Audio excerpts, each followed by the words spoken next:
Shalom and welcome to another in our series of podcasts from Temple Beth Am, a dynamic center for conservative Judaism in Los Angeles. This is a recording of a Shabbat teaching by Rabbi-Cantor Chrony. When people ask me the question, are you Shomeret Shabbat? Are you Shomer Shabbos? Do you keep Shabbat? I still, to this day, feel it's a fraught question. It's a fraught question because, much like kashrut, much like other matters of observance that have to do with testaments to frumkeit, testaments to how exactly I measure up to the means of orthodoxy with a small o when it comes to the observance of religion, I don't know how observant I must be of each individual law of the Sabbath for the person who's asking me to consider my yes to be true. Yes, I am Shomeret Shabbat. But there are some things in my household that we do with a great deal of knowledge that allow us leniencies that perhaps this person would not consider to be things that someone who would call themselves Shomeret Shabbat would do. It reminds me of a story. I tell this story all the time. It is an apocryphal tale of Rav Soloveitchik and his wife. Honestly, you all have heard me tell it before. I'm going to do it again. Rav Soloveitchik's wife comes home from a trip. Rav Soloveitchik, one of the greats of mainstream orthodoxy. He's sitting in the kitchen. His wife walks in the door. It's late at night, and he is eating ice cream from a meat bowl with a meat spoon.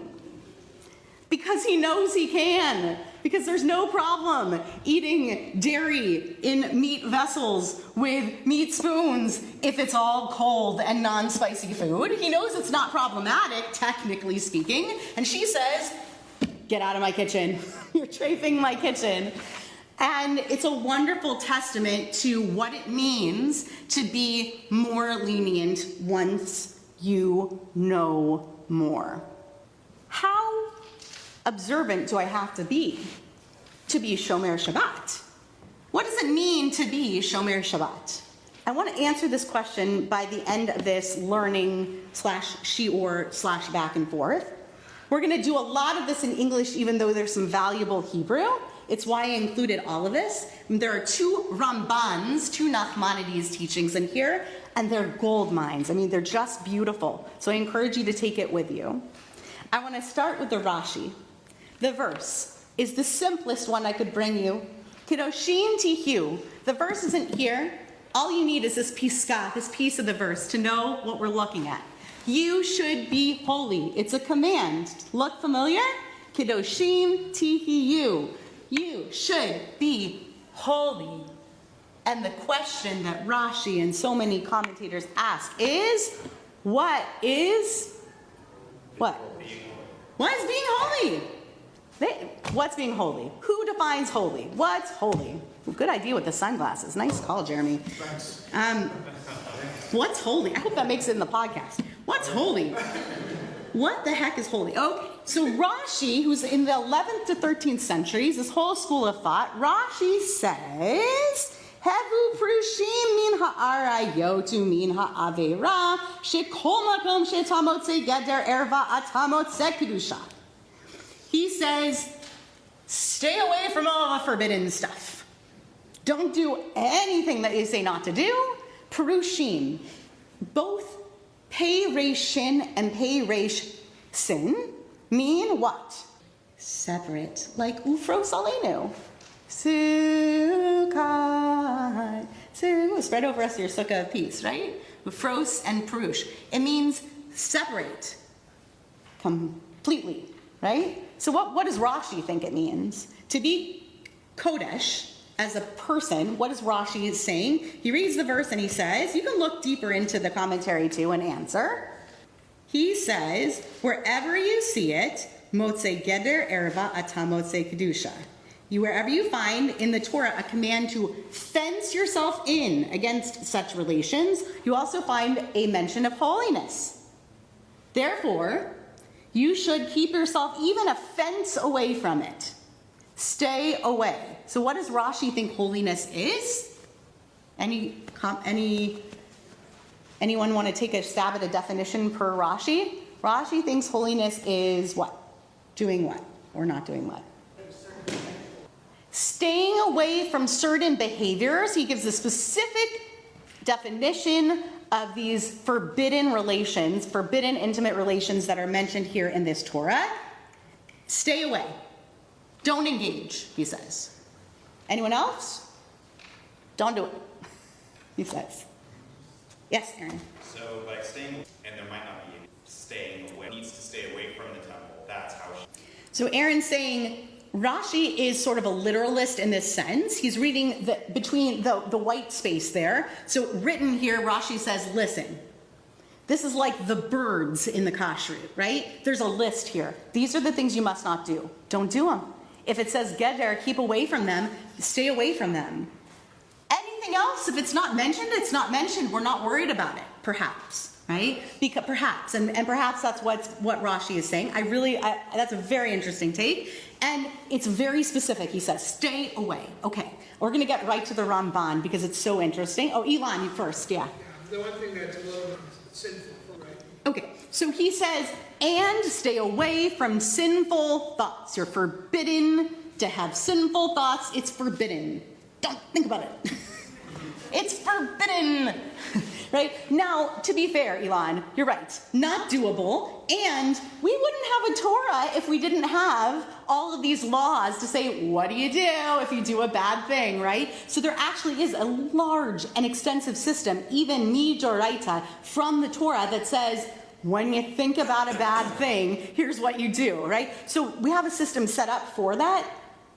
But I'll give it to you. It really is a very not doable thing if it's black and white, right? It might be setting us up for something quite problematic and not doable because human beings think about bad things sometimes.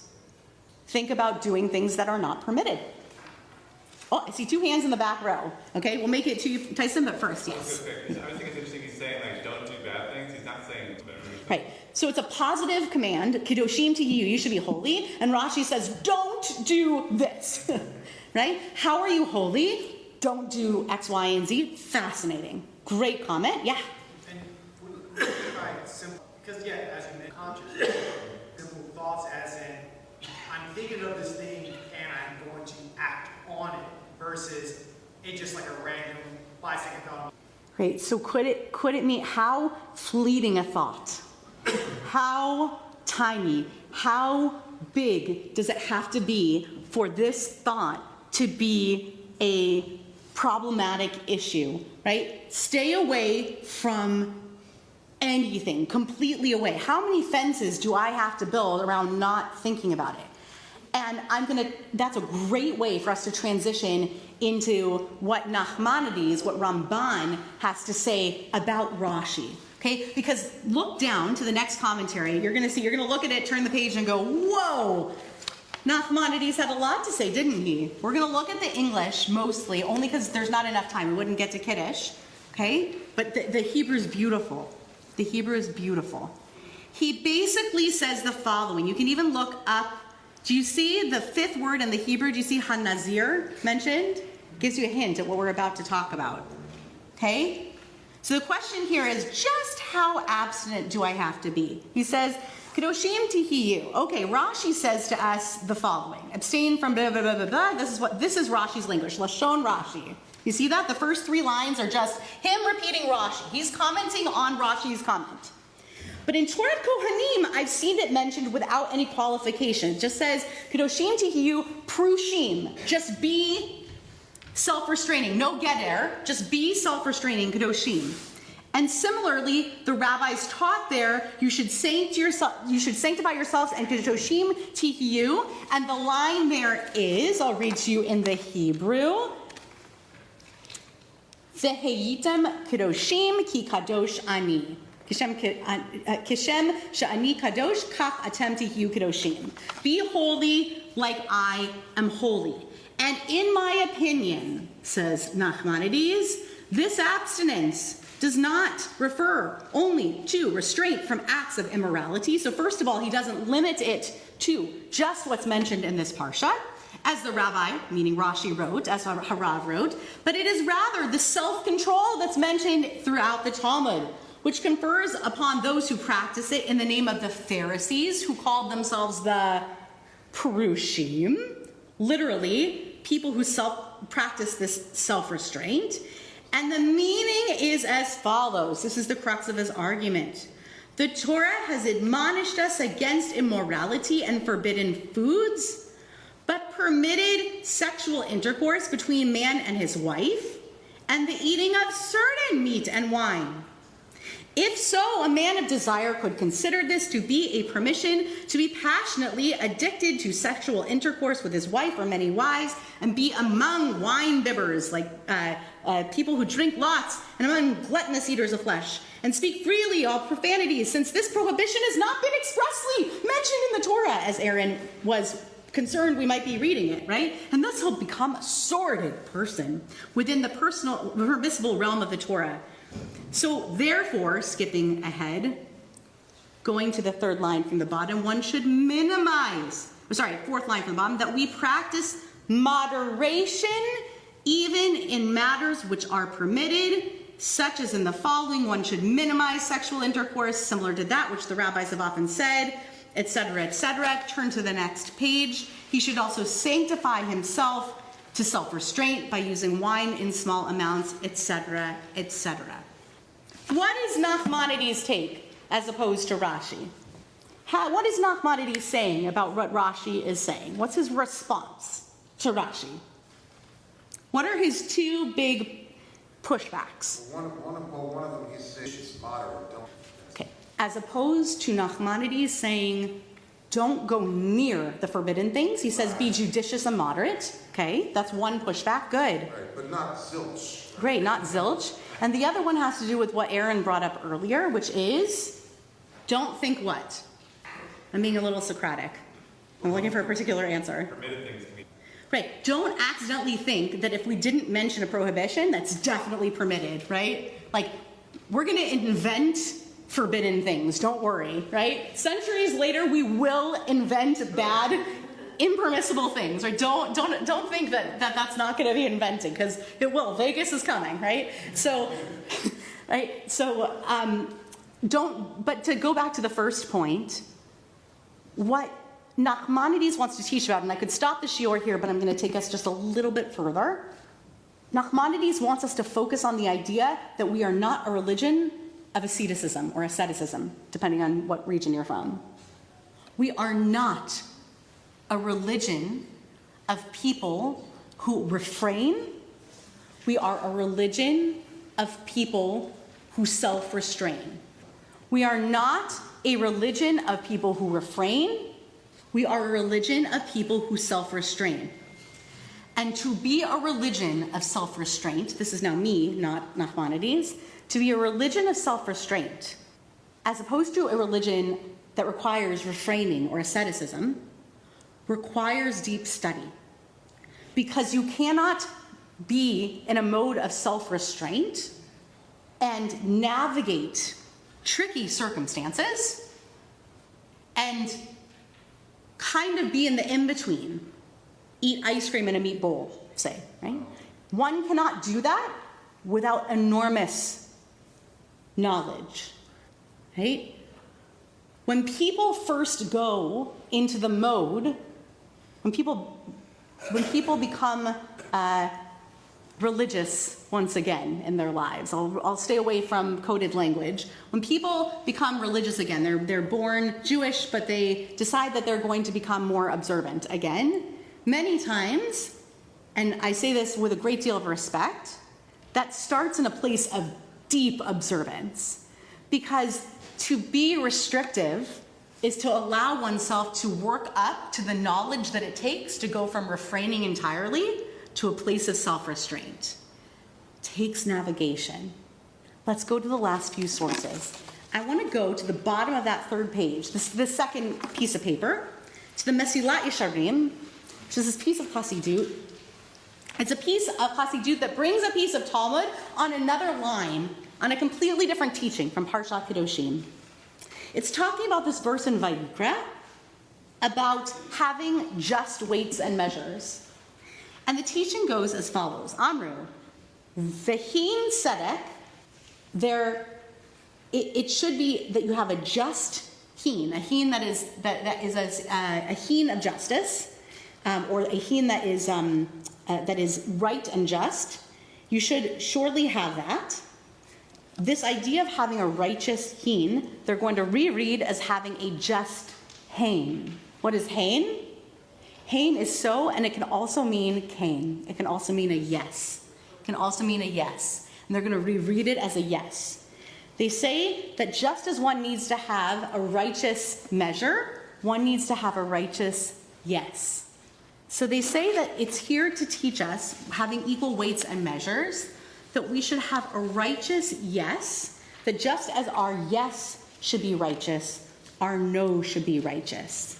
That means that Abaye said that one shouldn't say one thing with their mouth and another thing with their heart. So as we're going through this process of figuring out who we are as people of self-restraint, that's a difficult place to be. How do you do the thing that you feel deep inside yourself? How do you become the person who observes the way that you feel if you don't yet have the knowledge to match that? What if I want to say that I'm Shomeret Shabbat, but I don't want to observe in the way that I see some people observing completely, but I don't necessarily have the knowledge to practice with the self-restraint that I see other people navigating so expertly? I neither have the knowledge to be so intricately able to say, oh, I'm not going to go to synagogue this morning. I'll pray on my own if I don't know how to pray on my own. But I also don't want to say that I didn't pray this morning. That's hard. So am I Shomeret Shabbat? Do I say yes or do I say no? That's why I place this in the middle, right? Is it a yes or is it a no? That's hard because often we're asked to say yes or no to these questions. So I want to end with the following two please, Aaron, yeah. I mean, I like the idea of prayer, but positive things. So like going out of your way to pray does not seem to be. I agree that there seems to be nothing there about the positive participation in religious life, that it still does seem to be entirely a matter of self-restraint. So perhaps a better example in this way would be, I want to be able to exercise a little bit of, I'm out and about and I want to be able to exercise a little bit of creativity when it comes to what I'm going to eat. And so I wind up going to the grocery store and buying myself a can of tuna, and that is not what I would like to have for lunch. I'd like to be able to go and have a salad somewhere, but I'm just not sure because I don't know the rules well enough yet. And so I don't know how to navigate. I don't know what's forbidden well enough to know what to stay away from, and therefore I'm overly careful. I don't know what my yes and my no's are. Yeah. Great. I totally agree, Ilan. My definition of, Ilan says, it's not really relevant what their definition of Shomer Shabbat is. It's relevant what my definition of Shomer Shabbat is, of keeping Shabbat. And that's thank you for this, because that's exactly where we're going to end, is like, what is the definition of that? And part of what's so challenging about Klal Yisrael in the year 2023 is that we don't have a shared definition, or at least an understanding that we don't have a shared definition. That your Shomer Shabbat might not look like my Shomer Shabbat. I happen to love that. I think the heterogeny, the idea that we have a plurality of ways of observing Shabbat, is gorgeous. But other people, when they ask that question, mean one thing. And I'd love to live in a world where people mean more than one thing when they ask that question. So that's what I'm driving at. Exactly what you're saying, that I want to live in a world where we're driving at more than one thing when we ask that question. So the Kedushat Levi has something to say about this Shomer Shabbat business, and he's going to get to Nachmanides. Here we are. This is the last text. Here's what the Kedushat Halevi says. I'd have someone else read it, but microphone problems. So here we go. Once we have appreciated this in this moment, I'm going to give you the context. I want you to travel in time back to Yaakov and the time when he was watching over his many sons, and Yosef, his son, was having dreams, and he had a favorite son named Yosef, and he favored that son many times over. But this one time that his son shared a dream, he thought to himself, maybe I don't push it and support so much. And he was shamar et hadavar. He kept that thing somehow. This is the verse, and it will be mentioned further down. This is the verse that's being referred to. Once in Genesis, this is mentioned, that Yaakov didn't say a thing about a prediction that was made in one of Joseph's dreams. This is before the pit, before the sail down to Egypt, etc., etc. You with me? That's where we are in the story, and this is what the Kedushat Levi is commenting on. Once we have appreciated this, we will also understand the opinion of Nachmanides, who writes that it is a commandment to mention the Sabbath on each of the days preceding it. This is why when we recite the daily psalm at the end of our daily morning prayers, we commence with mentioning what day of the week it is by linking it to the Sabbath, i.e., Hayom Yom Rishon Shel Shabbat. Today is the first day of the Sabbath. According to Nachmanides, this is the reason that the Torah writes, Zechor et Yom HaShabbat l'kodsho. We're going to say that when we do Kiddush shortly. Remember the day of Sabbath to sanctify it, l'kodsho. Instead of merely writing, remember the Sabbath to sanctify it. It's remember Hayom. The message is that we are to remember the Shabbat Hayom every day of the week. The word Zechor not being in the imperative mode, but in the infinite mode. By doing so, we indicate how we look forward to keeping the Shabbat at the end of the week. Having looked forward to the Shabbat in such a fashion ensures that when the day arrives, we'll honor it with our heart and will not, God forbid, commit any act which would desecrate its holiness. From all the above, it follows that if Moshe had announced the fact that the manna would not descend on the Shabbat as soon as he had been told about this by God, the people could have prepared themselves for this day until Friday. Perhaps the desecration by some people of Shabbat might well have been avoided. The sudden announcement shortly before the onset of the Shabbat took everyone by surprise and resulted in some people not treating the Shabbat with the respect due to it. The word lishmor, to guard, in our verse need not to be understood as to observe, but may equally well be understood as to wait, to guard, to restrain, to hold back, as it is understood in this verse in Genesis 37:11, where it describes Yaakov's reaction to Joseph's dream, in which he saw sun and moon bowing down to him. It means that Yaakov awaited further developments before deciding if there was any substance to Joseph's dream. This is also how Rashi understands the word lishmor in our verse when he writes that Moshe was punished by God not excluding him from the accusation leveled at the community at large. He was the indirect cause of the desecration of the Shabbat by the people because he failed to prepare them for the advent of the Shabbat, etc., etc. I mostly want this teaching for the sake of the read of Lishmor. I think it's gorgeous. Lishmor et HaShabbat is not to guard Shabbat. It's to observe Shabbat through restraint. We are not a people of refraining.